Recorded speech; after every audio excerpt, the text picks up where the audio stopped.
This is Steven Diego, and you're tuned in to Breaking Down the Breakdown. On today's episode, we are going to talk about what people don't tell you about going to therapy.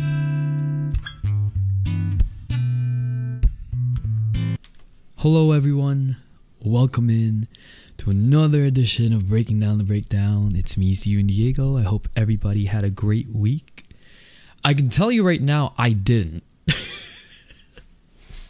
But it's okay to admit that. And also for those of you who are watching this right now, I know the camera quality is not as good as it is the past few weeks. But let me tell you something right now, real quick. Let me just pivot a little bit here. I've been recording this off of my camera and not connected to my Streamlabs. And it only gives me 30 minutes. Every 30 minutes, it would overheat. And I was like, ah. So, you know what? I'm going to just reduce the camera quality just so it can be a lot smoother. I am only planning on, these episodes are usually just 30 minutes long, but they usually go to like 35. But anyways, I decided to talk about this today because I was thinking about it. And there are so many people out there who are debating on going to therapy. And for the most part, the only thing we ever really hear about therapy is either how great it is for people or how bad it is for certain people, but never why it's great or why it's bad. And I know there are a lot of people out there who, I don't want to say hesitant, but a lot of you are really wondering about it. But I know that taking that first step, taking that, it almost feels like a plunge. It almost feels like you have to jump into it, right? Like it's scary. It is a scary thing. Like I was forced into therapy because of what happened to me. And honestly, I'm glad that I was forced into therapy because there are a lot of things that I'm figuring out about myself that I never would have figured out before, that I never would have uncovered.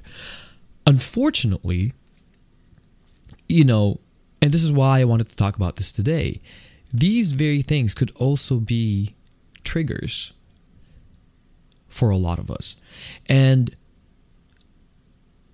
I don't want to say a lot of people go through this, but people do go through this where they start to feel like they're getting worse in therapy.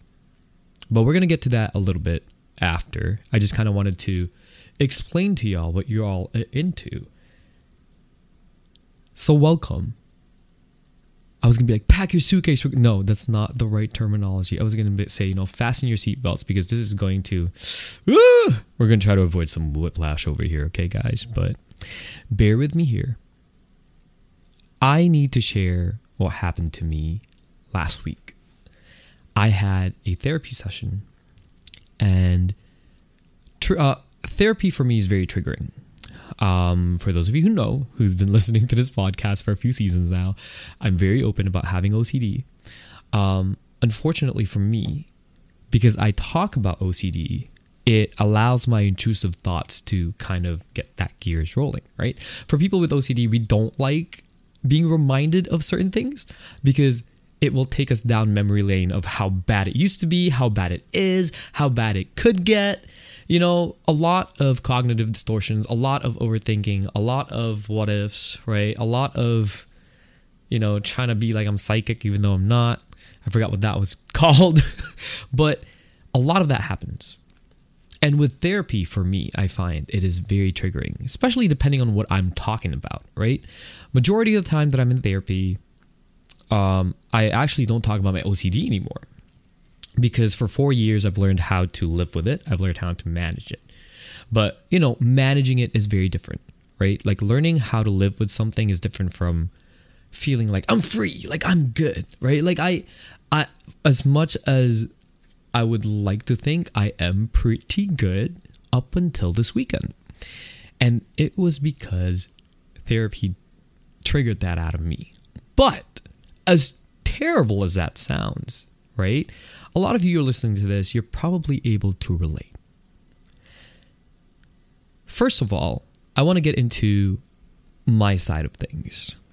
This is not to discourage people from taking therapy classes. No, sorry. My brain just sometimes, like it just goes everywhere.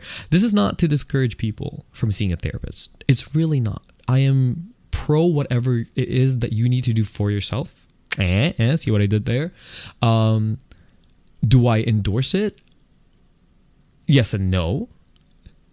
I say no only because, like if you can't afford it, that's going to be another form of stress for somebody. And, maybe, there are tools online, you can listen to this podcast. There are a lot of podcasts that could help you maybe deal with it at the moment, right? I don't want to say help. Don't Dr. Google yourself. I think that is one of the worst things you can do if you don't have access to other industry professionals that could give you tips and tricks here and there, right? That's what I did, right? For the most part with my OCD, I actually did all the work myself. My therapist always reminds me of that every time I'm in a session and I'm feeling some type of way about myself. He will always remind me that I was the one who actually got my own healing underway. And honestly, it's very empowering. And that's one of, for me, one of the pros of going to therapy, because it allows me to remind myself how capable I am of wanting what's best for me, right? So with that being said, when I went into therapy this past week, it originally wasn't going to be about my OCD. I usually talk about relationships, about financial situations, about my career. I keep my therapist because I find that, as triggering as it is for me, there are a lot of things, especially if I have questions. So I think, I don't want to make a checklist because then I'll forget this. I'm terrible at that. Like, I'm not organized at all. Unfortunately, y'all are listening to a podcaster who's not organized. But you know what? I mean, this is why I podcast, because I wanted to show everybody that, hey, somebody who has scattered thoughts can do it too. All right. So if you're just like me, hey, and you want a podcast, do it. Just fucking do it. But what I was trying to say was, before going to therapy, I suggest that y'all should write down how you're feeling. Not an hour before, not the day before, literally the moment it happens. The moment that it happens, write it down. Because I can guarantee you $3,600 that on the day of your therapy session, you're not going to remember how it felt. You're not even going to remember what happened. And you will only be reminded of it after your therapy session ends. And you can bet your ass that's what happened to me. Rookie mistake, and it happened to me. I am going through a very challenging time in my life currently, financially and with relationships, with friendships, with my career, everything, right? I mean, hence my, my past, come on guys, get a clue. Look at what I've been posting on my podcast. What have I been talking about? No, but in all honesty though, right? Like, I'm going through a lot. And I didn't expect that all of my emotions have actually been pent up. All because I was under the guise of, I can handle it. Sounds familiar? I bet you can relate, because I feel like a lot of you do that. Let me just drink this.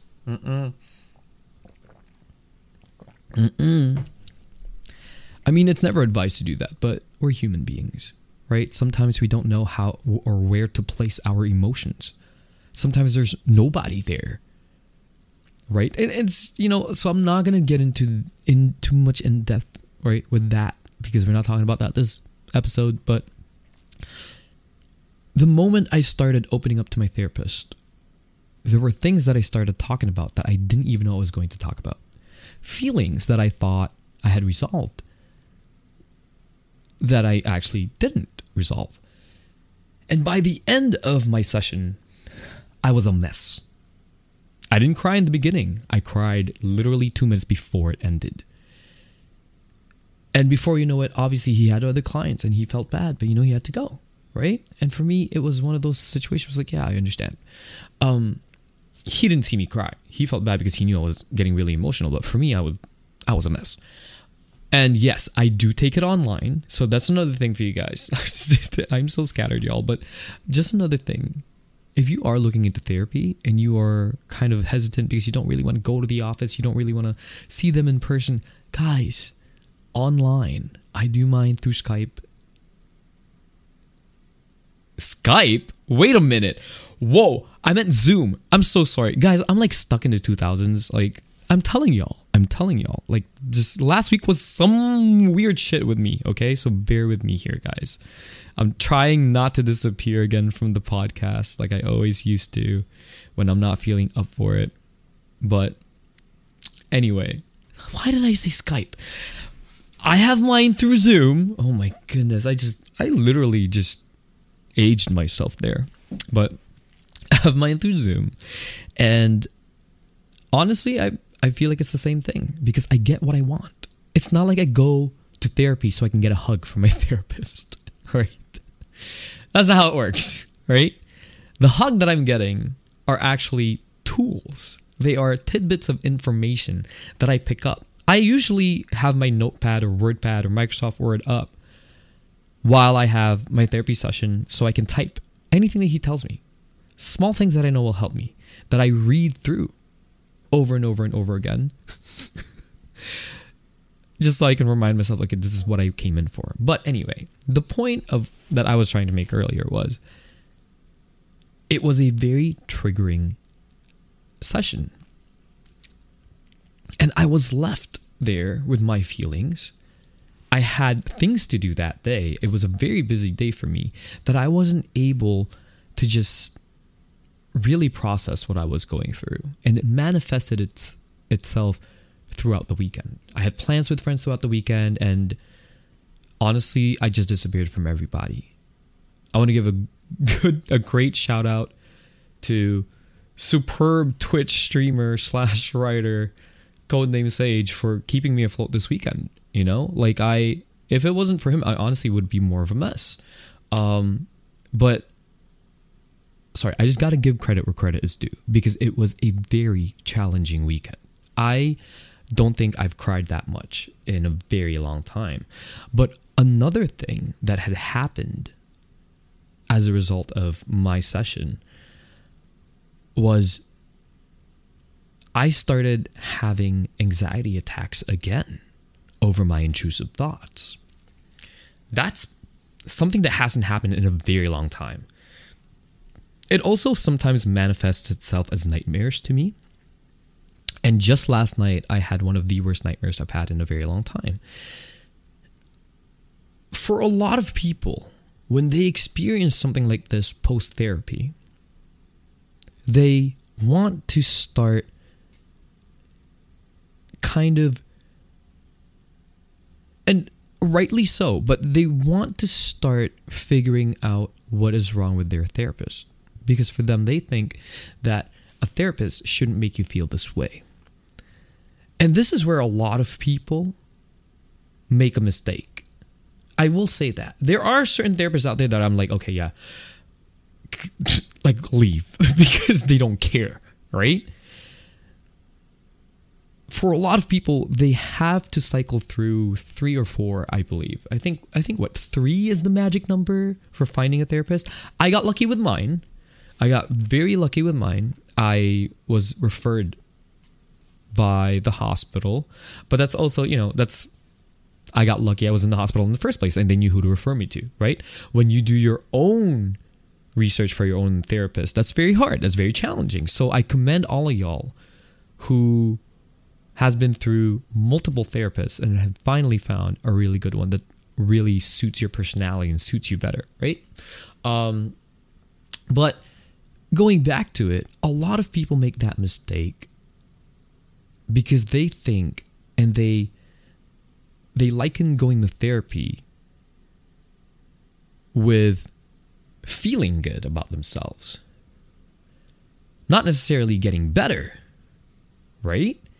But we go to therapy to get better, not to feel good.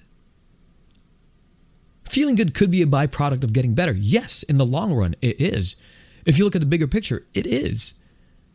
But just kind of like working out. Oh no, Himbo Steven is here. But just like working out where you have to go through grueling discipline, insane diets, right?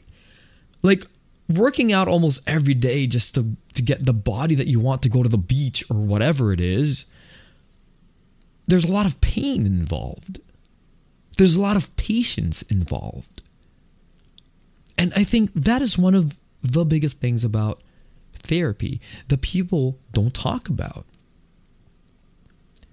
When you get into therapy, it teaches you patience. I will never forget the first few months I was in therapy. For my OCD, I have harm OCD. Everybody who's listened to this podcast knows this. If you're new to this podcast, welcome in. But I have harm OCD, right? And it manifests itself into me thinking I'm going to go and kill people. I'm going to go and harm people. I'm going to go push a lady down the stairs. I'm going to go, push a baby in front of a bus. I'm going to go kill all my friends, kill my best friends, I'm going to go and strangle a pregnant person. Like, it's fucked up. Really fucked up. I thought I was psychotic, right? I was scared of myself. I was scared of myself. I was scared of what I'll do, right? And that's why I got admitted. We all know this story. But then that's also when I got released, I needed a psychotherapist to figure out what was going on. And I remember asking every week, because I still had insurance at the time. I don't have insurance anymore. And I also didn't realize how counterproductive it was to go every week. I had a session a week. And I would always ask, how come I'm not getting better? And I asked my therapist to give me a timeline. Give me a date for when these intrusive thoughts will stop pestering me. Give me a date for when I will stop thinking about, wanting to hurt people. And my poor therapist, I didn't know at the time, and I understood why he did it. But he goes, I give you 6 months. 6 months. I was so ready. I was like, I did my work. I did my homework. Even when I wasn't in therapy, I was doing my homework every single day because I wanted to get better. Because I don't want to hurt anyone. I would rather hurt myself, which is actually not a good thing, by the way, guys. Just putting that out there. But that's how much I don't want to hurt people. But that, for those of you with little understanding of OCD, that's what it preys on. It preys on the things that you think is the worst thing that you could ever think of.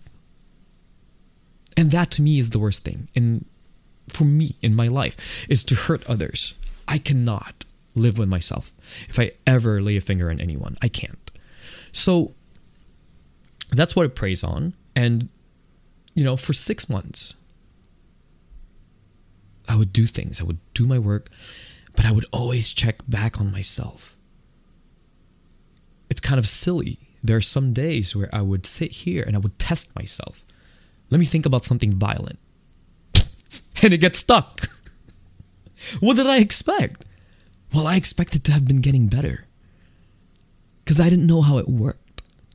I thought it was like, because I got it from getting high. Well, it got amplified from getting high. I thought it was like a trip, like a bad trip that's going to go away one day. 6 months rolls in. And I told my therapist, you told me 6 months ago that at this point I was going to get better. And he said, yeah, aren't you better? And I said, no. I still have the same intrusive thoughts.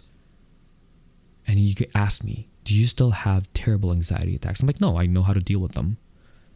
Okay. When you think of those thoughts, are you still afraid of being around other people? And I'm like, to a certain extent, yeah, of course. But I miss my friends. I miss being around people. So I just have to bear with it. He goes, okay. So wouldn't you say you're better? And I was like, fuck you. Sorry, that was a very loud fuck you. But I was like, fuck you. Are you serious? And he was like, Steven, you asked me if you were going to get better in 6 months. And I said, yes. I was looking for something else. I wanted to be completely cured of my mental health disorder. Unfortunately, there is no cure for OCD. There isn't. Or maybe I shouldn't say unfortunately, because I'm actually at this point in my life where I count it as a blessing now. Because being diagnosed with it and really going to therapy because of it allowed me to change myself for the better. It allowed me to uncover who I truly am as a person and realized, and this is one of the triggers that happened during my therapy, is realizing that who I was in the past, that was never me.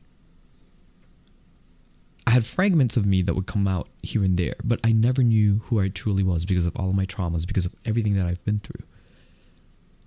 And so to this day, I am 36 this year. To this day, I'm still learning how to be me.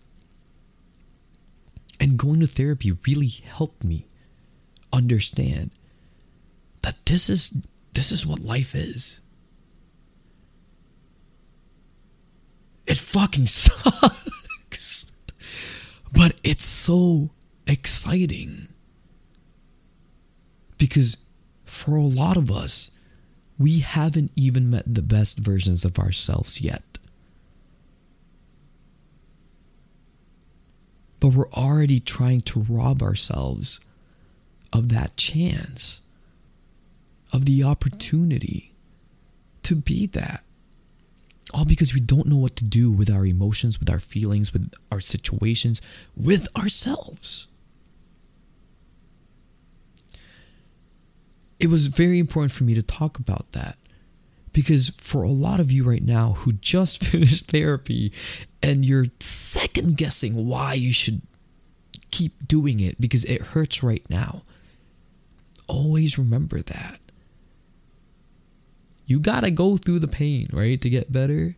But that's not all. The pain is teaching you something. Is it teaching you that you're an emotional wreck and that you feel weak and you don't want to do this anymore? Yes, that's what it taught me. But also in that moment is where I found myself. In that moment is when everything really just kind of came together for me. It was like a light bulb, you know, like eureka, this is what it is. This is why I started this podcast, because of that. I always wondered how many people feel this way and have no one to talk to about it because no one can relate. And then when I started doing this podcast, I realized there are too many of us who can relate to this. There's too many of us who are going through the same things. But that's what therapy is for me. Going to therapy really helped me, not just with my disorder, but with myself, because it taught me discipline and it taught me something that people won't talk about. Or not, it's not that they won't talk about it, they don't talk about it because, you know, therapy is such a personal thing, right? Like, you're not going to go to your friends and be like, oh, so what did you talk about in therapy? What the fuck? People aren't like me, right? Like, for me, there are certain things where, like, my life is already kind of like, it's an open book, you know, it's in the public. Y'all know what I do online. That's going to be a future topic, by the way, but you all know what I do, right? Like, for me, like, there's some semblance of privacy that I've, you know, maintained, and I love that. But not everyone will be that open, and that's okay. It should be taught that that's okay. Like, don't cross boundaries. People have their walls up. Let them have the walls up. It's up to them to create a door for you. It's up to them to create a window for you. It is not for them to break down walls. I hate that term. I hate when people say, you gotta break down your walls and let people in. Nah, bitch. No. And even therapy will teach you that. You need to have a door to allow people in and to let them leave when they feel like it. or when you feel like it. There will always be welcome. But you will always have control over that. That is something that they need to start being open about, right?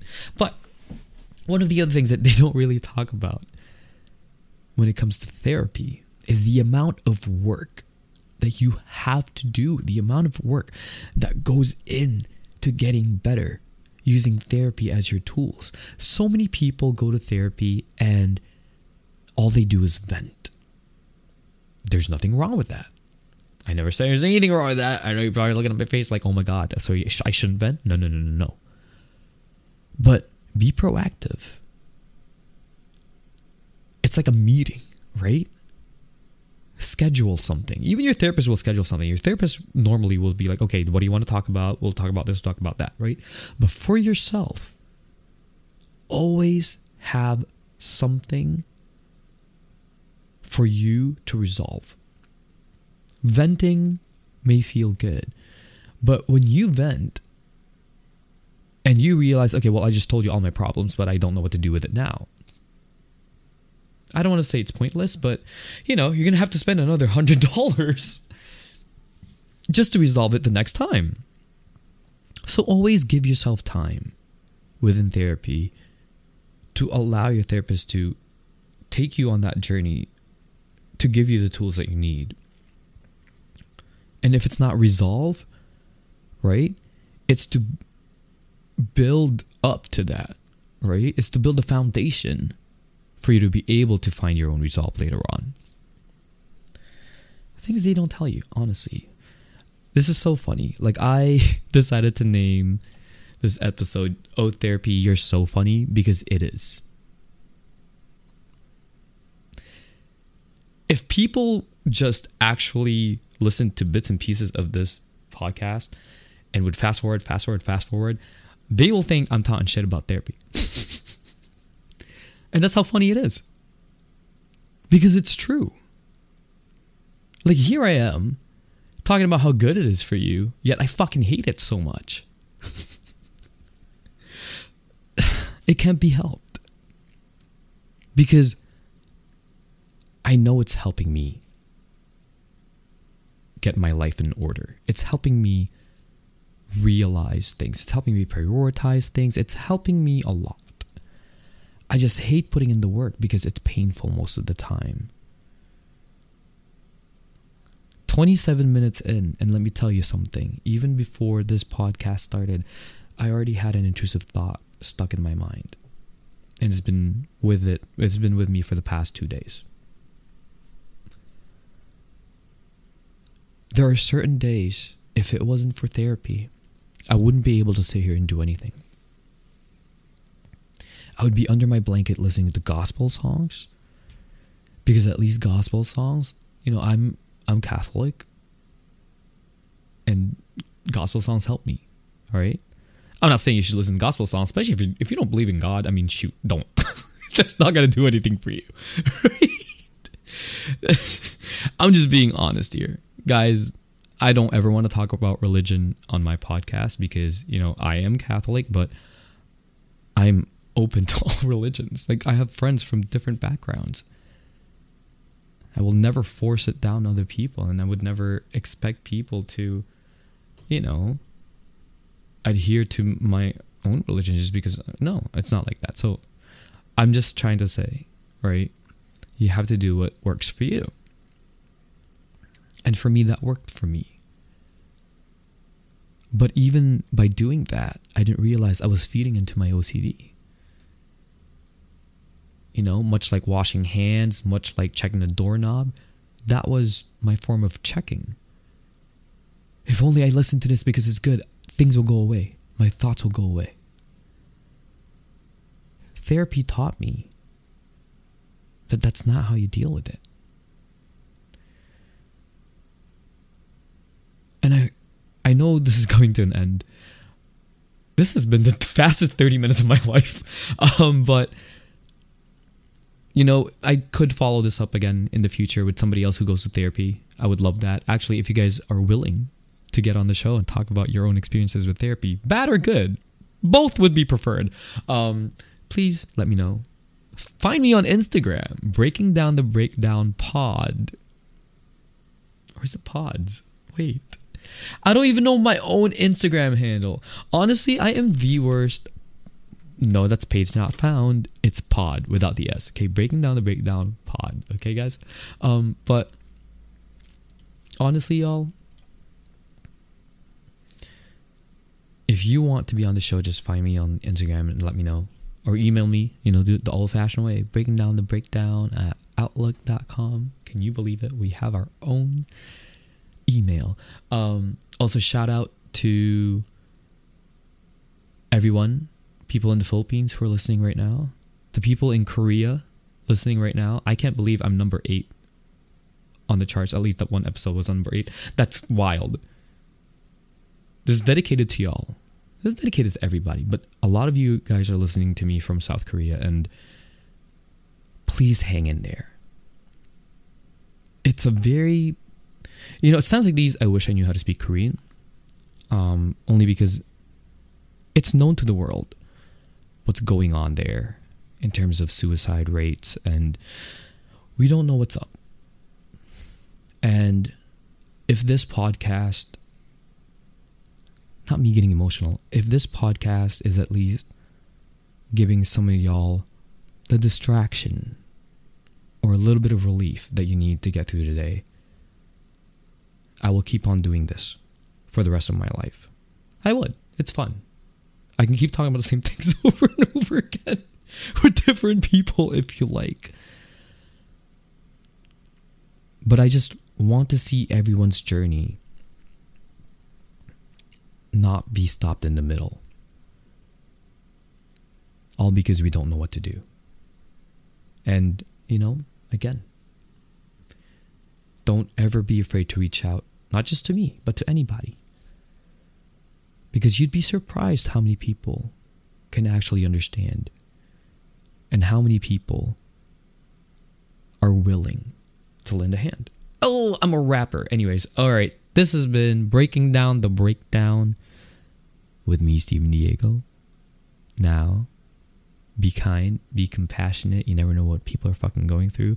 I almost decked a person today because they were very disrespectful to me in person, but I'm also going through it, right? I told my workplace, I was like, please put me on drive-through bar. I work at Starbucks. I work in a drive-through, and I was like, I don't want to deal with customers today because I am an emotional wreck. My OCD is at an all-time high. I have intrusive thoughts left and right, and I'm at the... if people just press my buttons, I will cry. So, anyways, I just had to say that because I forced myself to go to work. Exposure therapy. What can I say? But anyway, at the same time, I'm glad I didn't do it because you know what? What if that person was just having a bad day? What if that person was having the same exact day I was? See, this is what therapy taught me.